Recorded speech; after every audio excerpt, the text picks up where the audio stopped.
함께 하나님의 말씀 같이 봉독하도록 하겠습니다. 사무엘하 9장 1절에서 13절까지의 말씀입니다. 우리 서로를 향해서 당신 때문에 행복합니다 라고 한번 인사해 볼까요?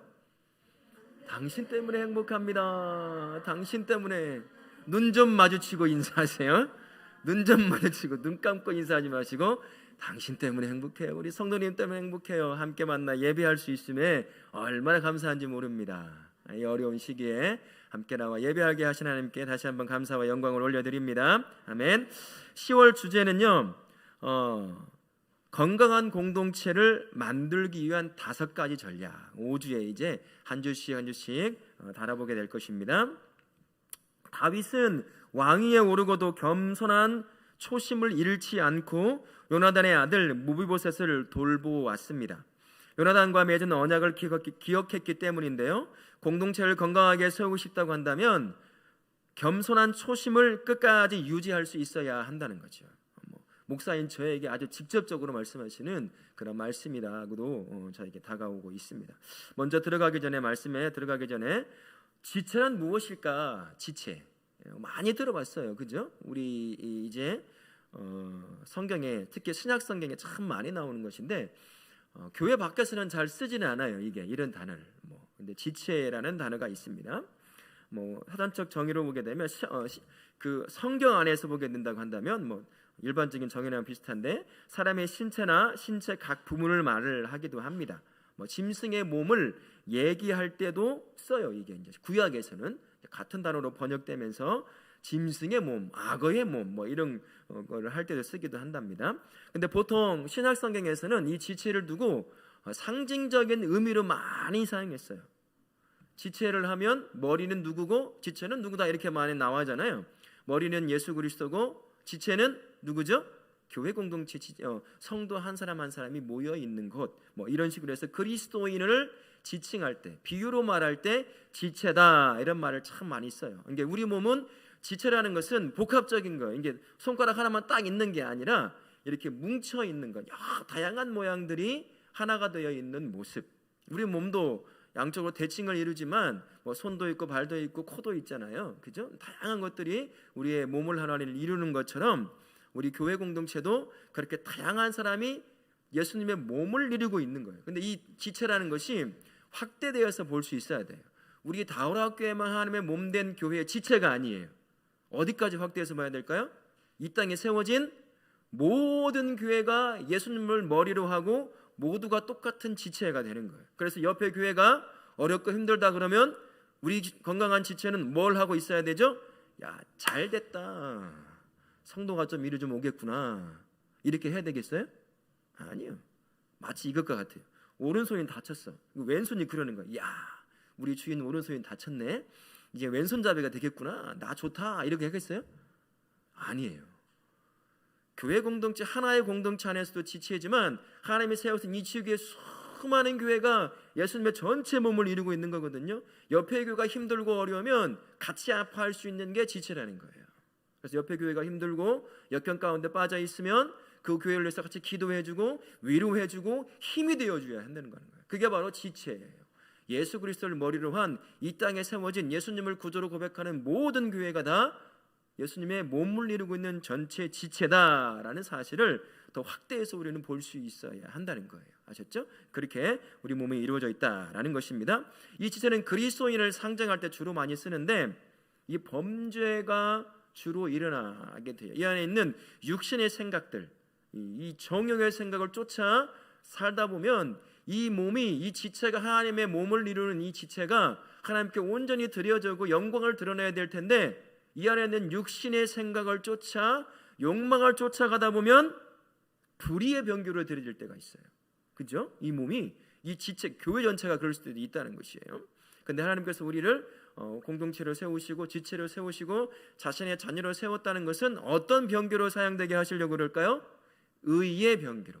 이 땅에 사단의 권세 가운데 있는 사람들을 자유케 만들고 해방케 만들고 구원의 진리 가운데서 우리처럼 구원을 누리며 사는 사람들로 변화시키고 그들을 인도해 가기 위한 의의 병기로 우리를, 이 몸된 교회 공동체를 지체로 세웠다는 사실을 꼭 기억하실 수 있기를 바랍니다. 그래서 사도 바울은 이 안에 있는 이제 각 지체 한 명씩이지, 전체 지체 말고 한 사람의 지체를 두고 얘기하면서 너희 안에 있는 육신의 생각을 죽이라고 그랬어요. 영의 생각으로 가득 채우라고. 한 사람 한 사람이 육신의 생각을 죽이고 성령의 생각으로 채워서 그 사람들이 더 큰 예수님의 지체를 이루게 된다면 이거 강력한 파워가 되는 거예요. 성령의 파워가. 이 지역을 변화시키는 거예요. 우리 이 땅에 처음 선교사님이 들어와서 세워진 교회들이 바로 그런 일을 했거든요. 아무것도 없고 나라 뺏긴 완전히 좌절과 슬픔만 있는 이 땅에 진정한 생명을 준 것이 바로 교회라는 것이에요. 전쟁 이후에도 마찬가지고요. 그게 바로 한 사람 한 사람이 육신의 생각을 죽이고 성령의 생각으로 사로잡힌 사람들이, 다른 말로 하면 성령 충만한 사람들이 한 지체가 되어서 이 지역 사회를 하나씩 하나씩 변화시키는 거예요. 사람을 변화시키고 지역 사회를 변화시키고 이 안에 잘 양육된 사람들이 이 땅에 파송되어서 정치며 경제며 문화며 그곳에 가서 하나님의 영광을 드러내는 사람들 막 세워지는 거예요. 그러면 그 지역과 그곳이 그 나라가 변화되기 시작한다는 것입니다. 교회가 바로 그러한 역할을 하는 곳이다. 그러니 나 한 사람의 지체를 이루고 있는 내가 먼저 내 안에 있는 육신의 생각에 사로잡히지 않고 성령의 생각으로 사로잡힐 수 있도록 항상 성령과 동행하는 인생을 살아야 한다라고 사도 바울이 자꾸 강조를 했던 것입니다. 한편 바울은요, 각 지체가 상호 의존성을 갖고 있다는 사실을 꼭 알아야 돼요. 우리 몸이 이제 다양한 모습을 갖고 있다고 하더라도 어느 하나 소중하지 않은 게 없어요. 이 손가락 하나, 이 깽기 손가락 하나도 이게 굉장히 중요한 거 아니겠습니까? 근데 이것을 소홀히 여겨서는 안 되는 것처럼 우리 안에 보게 되면 내 눈으로 보기에는 하찮게 보이고 별로 중요치 않게 보이는 그러한 지체들도 있을 수 있어요. 섬기의 모습도 그렇고 내가 생각했을 때 그렇다는 거예요. 그런 모습을 보인다 할지라도 하나님께서 그를 지체 중에 한 명을 세웠다는 것은 굉장히 중요한 의미가 있다는 거예요. 함부로 우리가 내 기준으로 바라보고 그를 판단할 수는 없다는 겁니다. 다 연결이 되어 있어요. 우리는 서로가 하나 향해서 누가 한 명이 아프면 같이 아파할 수 있는 거라는 거죠. 손가락이 아프면 여기만 아플까요? 온몸이 아플까요? 여기만 아프죠? 그럼 병원 가봐야 돼요. 가서 신경검사 받으셔야 돼요. 어디가 몸에 어디가 하나 아프면 온몸이 귀찮고 힘들어요. 코로나 걸려봐서 알잖아요. 이게 목만 아프면 뭐 목만 아프겠지 하지만 안 그러더라고요. 이 온몸이 다 그냥 귀찮고 그냥 힘들고 그냥 누워 있고 싶고 그냥 막 그렇게 된다는 거예요. 우리가 그렇게 서로 연결되어 있다는 거예요. 서로 간에 누군가 한 번 아프면 그 사람과 같이 아파할 수 있는 마음의 준비가 되어 있는 게 지체 의식을 가지고 있는 사람이다. 서로 연결되어 있는 상호 의존성을 가지고 있는 사람이다라는 겁니다. 그래서 서로 아주 유기적으로 연결이 되어 있어요. 로봇처럼 기계처럼 어느 하나가 부서지면 뷰폰만 갈아 끼우면 되는 그런 것이 교회 공동체가 아니라는 거예요. 근데 굉장히 중요한 의미라는 사실을 기억하시고, 내 안에 서로 다름 때문에 참 불편함이 있을 수 있죠. 그죠? 이 다름이라는 것이 살아왔던 삶의 배경들이 너무나 달라요. 저도 49년간 완전히 다른 곳에서 여러분들 만나지 못한 상태로 다른 곳에서 다른 문화와 다른 사람과 함께 자라왔단 말이에요. 내가 살아왔던 삶의 문화가 배경이 있을 거 아니겠어요. 여러분들의 삶의 배경이 있어요. 그러면 같이 이렇게 공동체에 이르다 보면 이것들이 충돌이 일어날 수 있단 말이에요. 그럼 어떻게 해야 될까요? 이 다양성을 인정해 줄 수밖에 없다는 거예요. 아니, 결혼을 해도 그렇지 않아요? 결혼을 해서도 싸우잖아요. 나이가 먹으면 먹을수록, 늦게 결혼하면 할수록 더 빨리 친해질까요? 아니면 친해지기가 오래 걸릴까요? 더 오래 걸려요. 그래서 어른들이 그러시더라고요. 야, 정신 반짝 들기 전에 빨리 결혼시켜라. 아무것도 모를 때 결혼시켜야 이거 서로 안 산다, 그런 말을 해요. 그래서 뭐 이전에 어떤 한 목사님은 넌 딸인데 23살에 무조건 시집 가야 된다. 볼 때마다 그 얘기를 했다는 거예요. 그래서 25세 갔다고 하더라고요. 그래서 멋 모를 때 결혼을 해야 서로 잘 살 수 있다, 뭐 이런 말이 있어서, 자, 이렇게 부부도 하나가 되기가 참 힘든 것이죠. 근데 다양한 삶의 문화의 배경을 갖고 있는 사람들이 지체를 이룬다는데 이게 쉽게 되겠어요? 어떻게 해야 될까요? 내 것을 내려놓지 않으면 이게 하나는 뭉쳐지게 않아요. 모래처럼 잘 안 뭉쳐진다는 거예요. 나의 성질을 조금 줄이고 상대편의 것을 받아들이고 이 과정에 서로 간에 조금씩 서로 보완적이 되어갈 때 훨씬 더 유기적인 관계가 형성이 될 수 있다는 거죠. 저도 내려놓고 우리도 내려놓고 다 내려놓을 것들이 있어야 된다는 거예요. 근데 그 과정이 한순간에 되지는 않는다라는 생각이 들어요. 시간이 걸리고 그러면서 내가 깨닫지 못하는 것, 내가 내려놓아야 했던 것을 내가 깨달을지 모를 수도 있거든요. 계속 옳은 거라고 생각하고 끌고 갈 수 있어요. 근데 어느 순간 성령께서 네가 내려놓지 못한 게 이거다 라고 다 깨닫게 할 때가 있다는 거예요. 그러면 그걸 내려놓는 거죠. 그걸 그런 식으로 해서 자신을 내려놓고 해서 유기체적인 이런 예수님의 몸된 교회로, 그래서 서로가 서로를 너무나 잘 알고 친근함 가운데 서로를 위해서 기도해주고 아파해주고 함께 배합하는 것이 아니라 함께 기뻐해주고 행복해질 수 있는 그러한 몸을 이루는 것, 그게 바로 예수님을 머리로 한 지체다. 이게 교회다. 하나님께 세우고자 하시는 모습이 바로 그 모습이다라는 거죠. 그 모습을 보고 세상 사람들이 교회가 이런 곳이구나 라는 것을 알게 된다는 거예요. 여러분 아시면 싸우고 막 그런 교회 보고 그 안에서 예수님의 모습을 볼 수 있을까요? 세상 사람들이? 우리도 못 보잖아요. 교회가 왜 그런데 이런 말만 하는 거죠. 그러니까 이런 것들, 이제 유기체를 이루기 위해서 내 것을 내려놓는 연습들, 그게 시간이 걸리고 때로는 삐걱삐걱 걸릴 수도 있어요. 어쩔 수 없어요. 사람들은 연약한 사람이기 때문에 죄를 갖고 있기 때문에 자기도 모르는 사이에 자기 중심적으로 보고 판단하고 이렇게 할 수 있다는 것이에요. 근데 그것이 성령과 함께 동행하다 보면 깨달아지고 내려놓게 되고 포용하게 되고 끌어안을 수 있는 때가 오게 된다는 거예요. 시간을 갖고 천천히 서로를 용납하는 그런 삶을 통해 그렇게 유기체인 교회를 우리가 함께 세워야 갈 줄로 믿습니다. 아멘. 말씀을 한번 들어가 보도록 하겠습니다. 첫 번째 1절부터 5절까지인데요. 다윗은 사울의 집안에 생존한 사람을 찾습니다. 1절에 누구를 찾죠? 왜 찾는 거죠? 그 사람에게 은총을 베풀려고 찾습니다. 그래서 찾았어요. 3절부터 5절까지 보면 두 번째 질문에 사울 가문의 생존자로서 다윗 앞에 불러온 사람이 누구죠? 다리 저는 자 무비보셋이었어요. 오늘 13절에 보니까 무비보셋이 다리를 어떻게 저렸다고 했어요? 양쪽 다리 다. 지금으로 말하면 아마 휠체어를 타고 다닐 정도가 됐을 거예요. 떨어뜨려가지고 양쪽 다리가 부러져서 어떻게 돼서 제대로 이렇게 치료가 안 됐던 모양이에요. 도망치면서 떨어뜨렸거든요, 이 무비보셋을. 지금으로 말하면 휠체어를 탈 정도. 이게 양쪽으로 이렇게 이거 의족 같은 거를 들고 겨우겨우 쩔뚝거리며 걷는 그 정도 수준이었어요. 그러니까 사람들이 봤을 때는 무비보셋에 관한 사람들은 참 불쌍한 사람이에요. 몰락한 왕가의 마지막 남은 자녀 아니겠어요? 그죠? 얼마나 다윗이 왕이 섰을 때 무비보셋은 정말 두려움에 떨고 있었을 거예요. 다윗이 그래서 그를 보자마자 뭐라고 말했었어요? 무서워하지 말라고 했어요. 두려워하지 말라고. 자기 이제 불렀을 때 아마 무비보셋은 이런 생각이었어요. 이제 내가 다 살았구나. 다윗 앞에서 내가 이제 죽음을 당하는가 보다라고 생각을 했을 거예요. 근데 다윗은 그게 아니었어요. 그에게 은총을 베풀기를 원했다라는 것입니다. 왜요?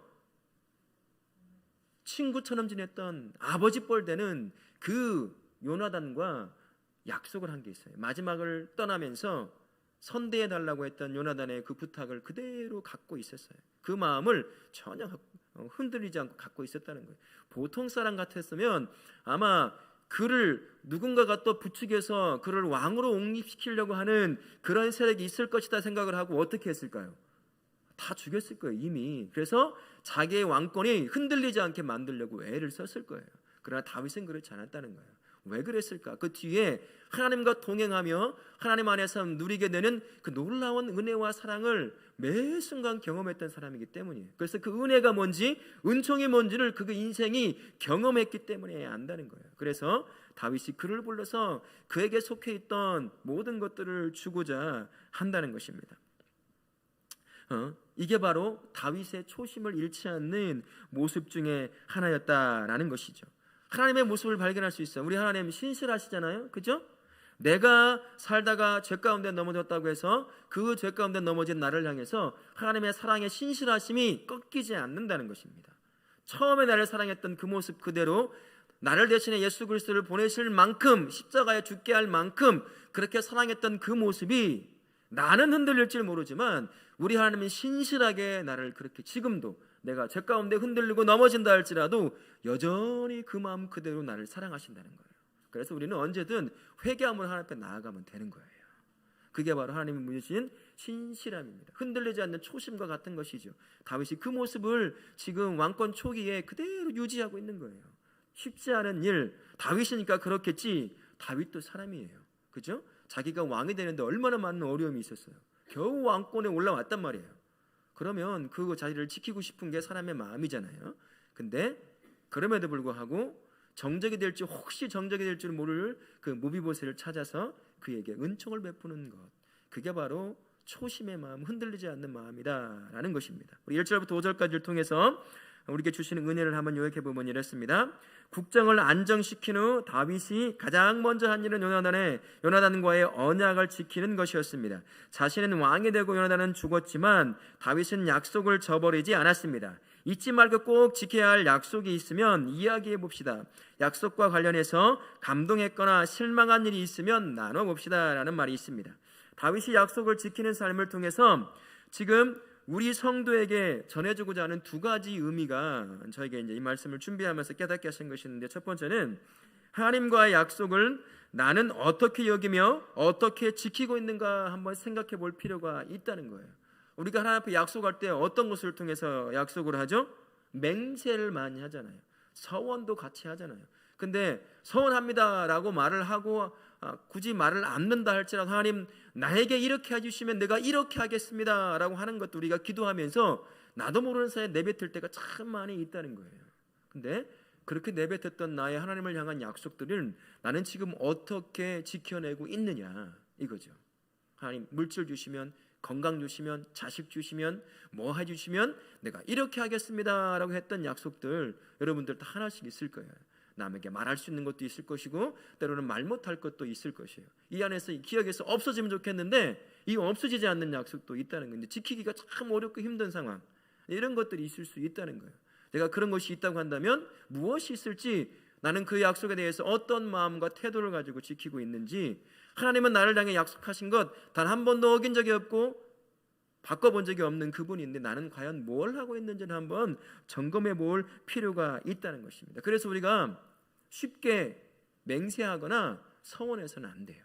신중함을 기해서 할 수 있어야 되고, 꼭 기억해서 하나님 앞에 그 약속을 지켜내는 것. 내가 하나님 앞에 약속했던 거 지켜내고 안 지킨다고 해서 하나님께서 뭐 어떻게 되고 저렇게 되겠어요? 나 아니어도 내가 할 수 있는 일, 할 수 있는, 나보다 더 잘할 수 있는 사람 수없이 많아요. 나보다 못하는 사람보다 할 수 있는 사람이 더 많다는 걸 우리는 알아야 되거든요.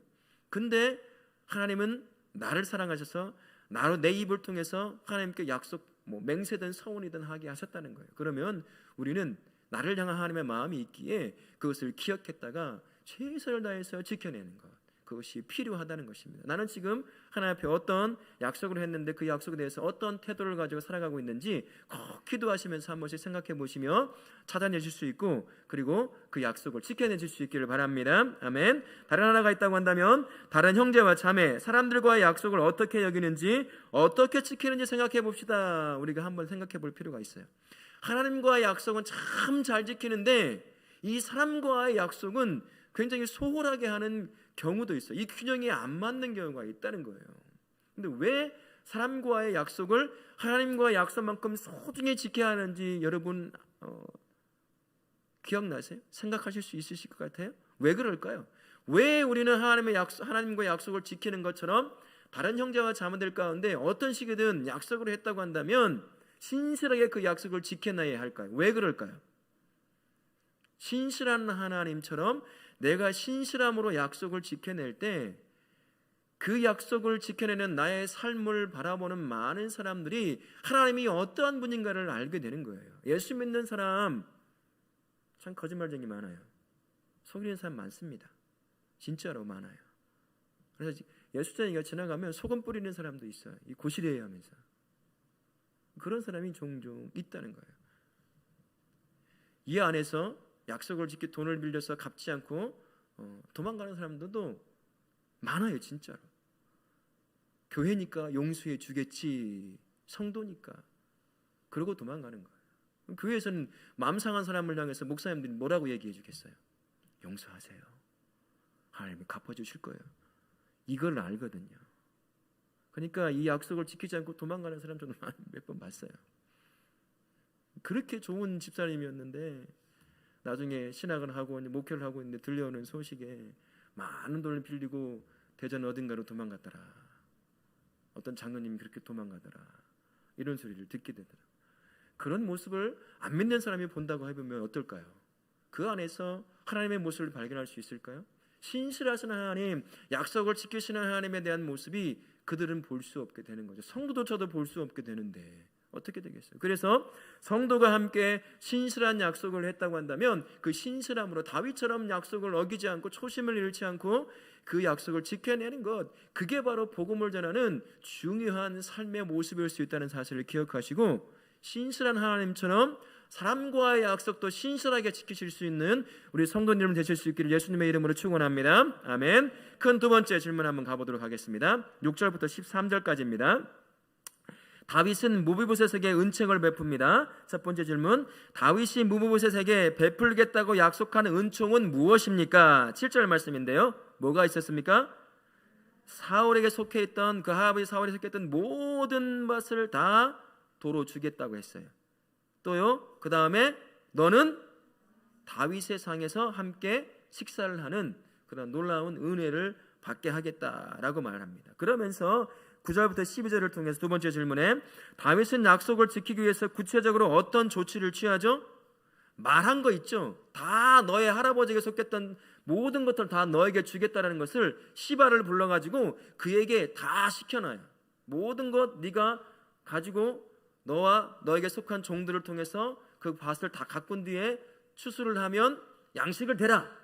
그 대신에 무비보셋은 나와 함께 내 상에서 먹을 거다. 그렇게 정확하게 구체적으로 자기 입을 통해서 했던 그 약속들을 정확하게 지켜내는 것을 보게 돼요. 구체적으로 하나하나 지켜내는 걸 볼 수 있습니다. 약속은요, 약속대로 구체적으로 지킬 수 있어야 된다는 거예요. 쉽게 약속하지 말아야 할 이유도 여기 있는 거예요. 내가 못 지킬 약속도 많이 있거든요. 약속을 남발해서는 안 된다라는 것, 그렇게 꼭 알고 계셔야 한다는 겁니다. 대충 약속하고 대충 지키려고 해서는 그 신실함을 보일 수가 없어요. 하나님은 우리에게 대충 구원하고 대충 인도해 가시나요? 아니에요. 우리 하나님은 그렇게 하지 않습니다. 완벽하게 구원하시고 완벽하게 인도해 가시는 분이 우리 하나님이셔요. 한 번도 실수함 없이. 그 하나님은 나와 동행한다면 나도 누군가와 약속을 했을 때 구체적으로 지켜낼 수 있어야 한다라는 것이죠. 서원이든 맹세든 간에 무엇이든 하나님과의 했던, 사람과의 했던 것 간에 무슨 약속이든 다윗이 그랬던 것처럼 구체적으로 지켜낼 수 있기를 바랍니다. 그리고 바로 그때 해야 돼요. 사람은 변해요. 여러분, 11조 하기가 쉽나요? 어렵나요? 이제 많이 해보면 이제 자연스럽게 되지만 이 11조라는 게 쉽지가 않아요. 액수가 작으면 큰 문제가 안 되는데 이 한 달 한 달 액수가 막 계속 늘어난다고 생각해 보세요. 하나님이 복 주셔가지고 10만 원 11조 하다가 100만 원 11조 하고 100만 원 11조 하다가 그 다음 달 1000만 원 11조예요. 1000만 원 11조 하다가 1억 11조예요. 가면 갈수록 쉬워질까요? 어려워질까요? 어려워져요. 그러니까 약속했으면 바로 11조를 떼서 준비해놓고 바로 드려버려야 돼요. 좀 하루 좀 갖고 있다가 이틀 갖고 있으면 어떻게 될까요? 마음이 슬슬 이제 바뀌기 시작하는 거예요. 이렇게 떼고 하다가 이제 이 11조인지 이게 주일 헌금인지 모르게 바뀌어버린다는 것이죠. 약속은 구체적으로 지키되 빨리 내 마음이 반하기 전에 이것을 지켜낼 수 있어야 한다라는 것 꼭 기억하실 수 있길 바랍니다. 6절부터 13절까지의 말씀을 통해 주시는 은혜가 있는데 한번 보시면, 다윗은 하나님이 자신에게 은총을 베푸셨듯이 왕으로서 가진 고난을 무비보셋에게 은총을 베푸는 데 사용했습니다. 하나님이 내게 베푸신 은총이 무엇인지, 또 내가 친절과 호의를 베풀어야 할 사람이 누구인지 나눠봅시다 라고 있어요. 이런 말 들어보셨을 겁니다. 먹어본 사람이 맛을 안다. 그죠? 아무리 맛있는 거 사진으로 TV를 본다고 해도 먹어본 사람만큼 그 맛을 표현할 수 있을까요? 그 가게에 대해서 추천할 수 있을까요? 못하죠. 먹어본 사람이 그 맛이 어떤 건지 얘기할 수 있고, 진짜로 얘기할 수 있고, 그 가게를 추천할 수 있습니다. 그래서 성도가 누군가에게 호의를 베푸고 사랑을 베푸고 은총을 흘려보내려고 한다면 성도가 가장 먼저 해야 될 것은 뭐냐면 나를 향한 하나님의 사랑과 은총의 은혜에 내가 먼저 깊이 경험해야 돼요. 그 사랑이 얼마나 크고 깊은지 내가 먼저 깊이 경험할 수 있어야 된다는 것입니다. 그 사랑에 내 삶이 마치 장아찌를 담그듯 깊이 찌들어져야 돼요. 그래야 그 은혜가 얼마나 크고 나를 사랑하는, 나 같은 것을 이렇게 사랑하시다니 라는 말이 내 입에서 기도할 때마다 고백이 되어질 때, 그래야 할 때 내가 받은 그 사랑과 은총과 그 놀라운 은혜를 다른 사람에게 흘려보내기 시작할 수 있다는 거죠. 내가 받아본 경험이 없어요. 사랑받아본 경험이 없어. 그 사랑이 뭔지 느낌을 몰라요. 근데 어떻게 사랑하겠어요? 모르잖아요. 막 사랑하라고 얘기하는데 내가 예수 그리스도의 사랑을 받아본 기억이 없어. 그러니 어떻게 사랑할 수 있겠어요? 내가 먼저 하나님의 은혜와 사랑을 내가 먼저 깊이 경험하는 수밖에 없다라고요. 그래야 이 마음이 사랑할 수 있는 마음으로 준비가 되더라는 것이에요. 저도 부족하고 부족해요. 그래서 하나님, 내 마음이 예수님 마음 될 수 있도록 도와주세요. 내 눈이 예수님 눈 되게 도와주세요 라고 기도하는데, 이게 내 눈과 내 마음으로는 예수님이 나를 사랑하는 것처럼 사랑하기가 참 쉽지 않더라는 것이에요. 그런데 그 은혜가 나 같은 죄인을 이렇게 사랑하시다니라고 하는 내 입에서의 내 영혼의 고백이, 진실한 고백이 나오기 시작하면 그때부터 내 눈이 바뀌어지고 내 마음이 바뀌어지는 일이 생긴다는 것입니다. 그러니 뭘부터 해야 되겠어요? 내가 먼저 하나님의 은혜를 깊이, 하나님의 사랑을 깊이 경험해요. 그러니까 매일같이 하나님, 내가 주님의 사랑과 은혜에 내가 먼저 깊이 경험하기를 원합니다 라고 기도할 수 있어요. 매일같이 그러한 기도가 나의 삶의 기도가 되어서 내가 먼저 예수님의 사랑과 그 은혜를 깊이 경험할 때, 그제서야 음식에 맛을 본 자가 맛을 안다고, 그 은혜가 뭔지를 알기에, 그 사랑이 뭔지를 알기에 저 필요한 그 은혜를 흘려보낼 마음이 그제서 마지못해가 아니라 창원하여 즐거움으로 나오게 된다라는 것입니다. 하나님, 저와 우리 모든 성도님 똑같이 오늘도 하나님, 내가 예수님의 사랑을 어제보다 더 오늘 경험하길 원해요. 내가 예수님의 은혜를 어제보다 오늘 더 깊이 경험하길 원해요 라고 그렇게 간구하실 수 있기를 바랍니다. 아멘. 마지막으로 하나 더 나누실 것은 세 번째 나눔인데요, 다윗은 말로만 은총을 약속하지 않고 그 약속을 실현하기 위해서 구체적인 방안을 마련하고 시행했습니다. 자상하고 친절한 말도 귀하지만 손과 발로 섬기는 일은 더 귀합니다. 내가 한 약속을 지키기 위해, 다른 사람을 섬기기 위해 실천해야 할 일이 무엇인지 이야기해보고 서로 조언을 나눕시다 라고 했어요.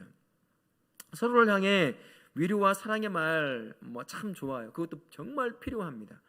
그러나 작지만 내 것을 나눌 수 있는 것까지 나아갈 때 그게 이 마음이 실려서 더 큰 은혜가 될 수 있다는 사실 꼭 기억하시고요. 건강한 공동체는 말을 통해 서로 격려하며 세워질 뿐만 아니라 손과 발을 움직여서 서로를 섬기는 공동체다라고 할 수 있습니다. 제가 이곳에 와서 많은 분들에게 많은 섬김을 받았어요. 코로나 때도 먹고 남을 정도로 이제 주셔가지고 계속 지금도 먹고 있어요. 아직도 다 못 먹어가지고 지금 한 달은 더 먹어야 될지 모르겠어요. 살이 쪘는지 어떤지 모르겠는데, 배만 나오고 있는지 모르겠는데 많이 섬겨주셔가지고 그래서 제가 후유증이 별로 없는 것 같아요. 머리도 이제 보여 하나, 목도 지금 괜찮죠? 예? 이렇게 빨리 회복되는 사람 별로 없었을 거예요. 저도 신기하고 놀랍습니다. 여러분들이 섬겨준 걸 그냥 주는 대로 다 먹어버렸더니 그냥 빨리 회복되는 것 같아요. 그렇게 섬긴 게 참 기쁘다라는 거예요.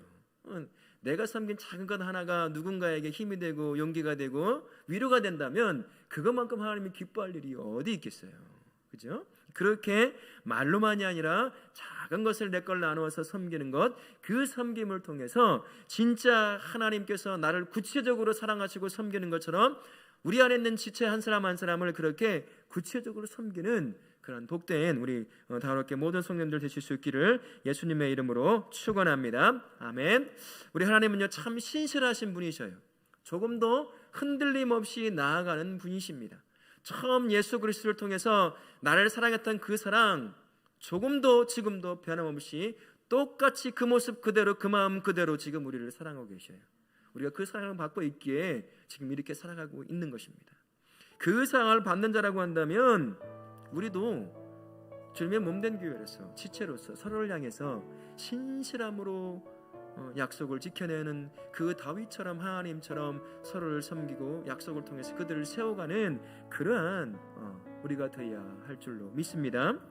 예수님의 몸된 교회를 이루는 지체의 각 성도들은 하나님의 이 성품을 따라서 하나님을 향한 약속과 다른 지체와 그 사람들, 우리 안에 있는 공동체는 아니어도 안 믿는 사람들이라 할지라도 그들과의 한 약속들에 대해서 다윗이 그랬던 것처럼 신실하게 지켜내되 구체적으로 지켜낼 수 있는 그 모습을 우리가 갖고 있어야 한다는 거예요. 그게 바로 하나님께서 요구하시는 지체의 모습이요, 그 모습을 통해서 세상 사람들이, 다른 사람들이 신실하신 하나님을 발견하게 된다는 것입니다.